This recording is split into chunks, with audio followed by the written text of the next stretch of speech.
Okay, I don't need to introduce myself any further. I'll just start.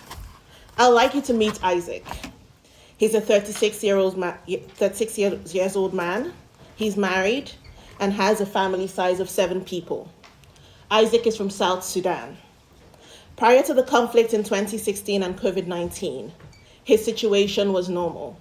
He was a teacher at a secondary school in Juba. He also undertook some farming activities in his village, where he grew maize and beans and sold his produce in the Juba market. In his words, life was good. When the conflict erupted in Yei between government and opposition forces, there were killings and torture. Both groups did not spare the lives of civilians. Isaac and his family took refuge in Uganda. Isaac has since returned to South Sudan. His return was not without challenges. Isaac was one of the participants in a Canadian Food Grains Bank funded project. As a part of this project, he received cash transfers, agricultural inputs and tools, seedlings for planting, and training on the use of conservation agriculture.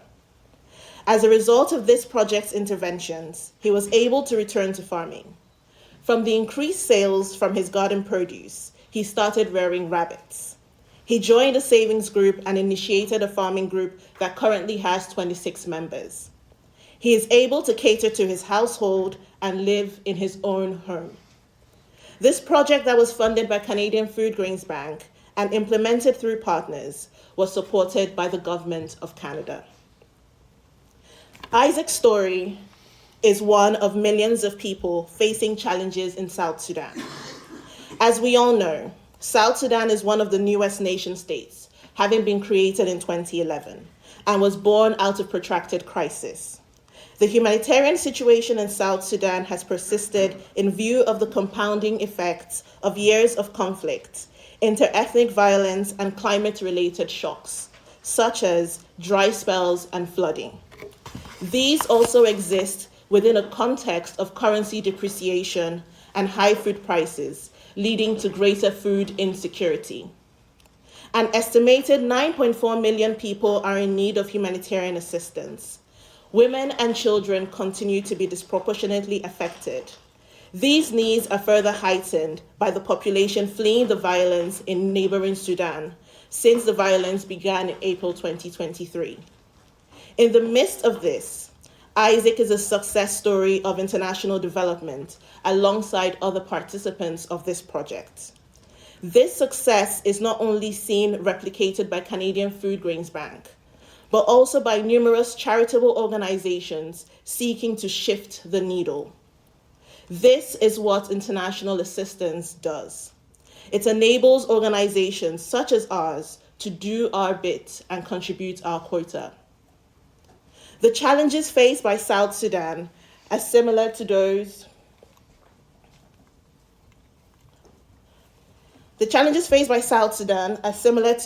faced by many countries. In the world today, conflicts are protracted and instability continuing. These conflicts threaten the stability of governments, economies, and families.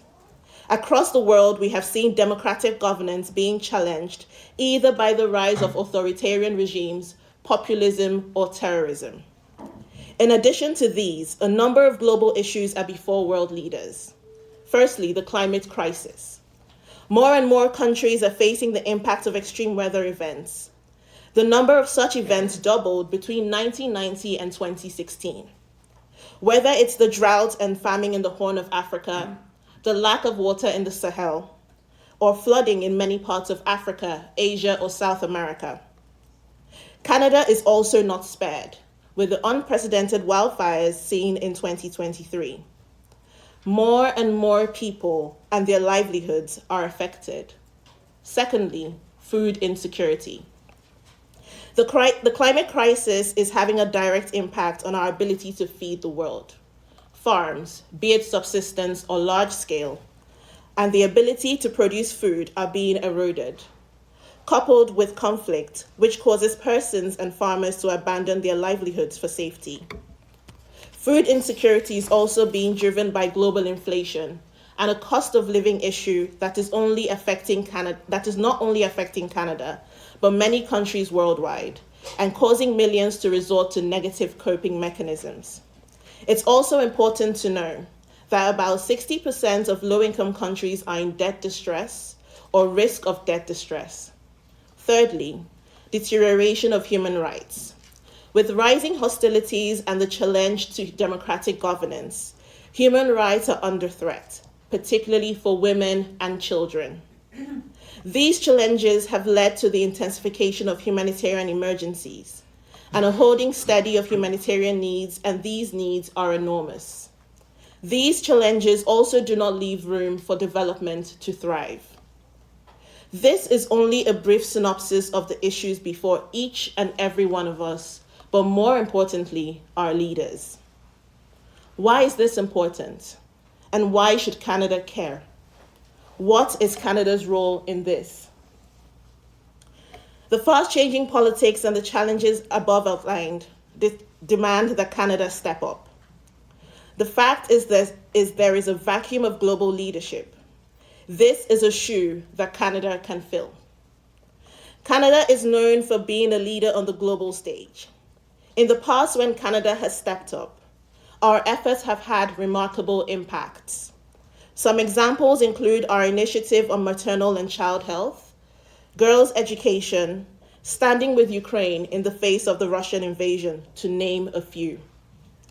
Canada, through its official development assistance, has made an impact in the world, and there is soft power that comes with ODA. Canada's soft power is its value add. This soft power through words also needs to be underpinned by action. Canada needs to be more vocal about its investments in international development. I'll use the continent of Africa as an example. The United States and the United Kingdom are well known for their international development. It is not only felt by beneficiaries, but it is seen and spoken about. There are diplomatic engagements that showcase their works.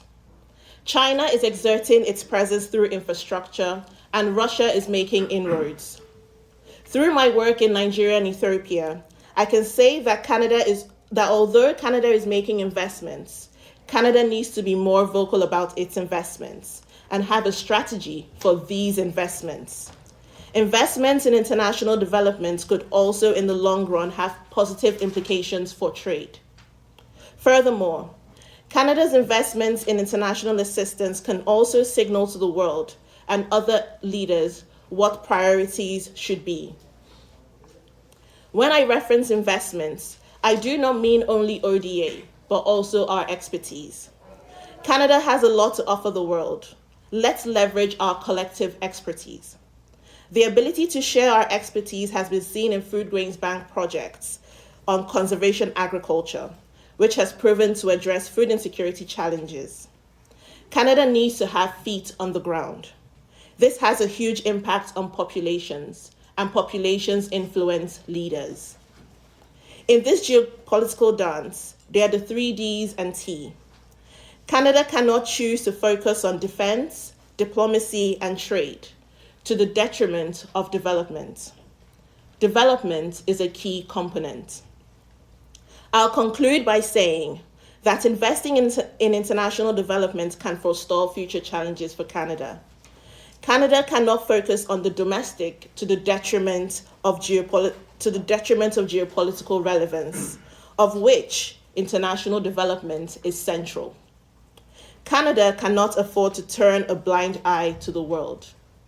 International aid not only benefits people like Isaac and countries like South Sudan, it also benefits donor countries such as Canada.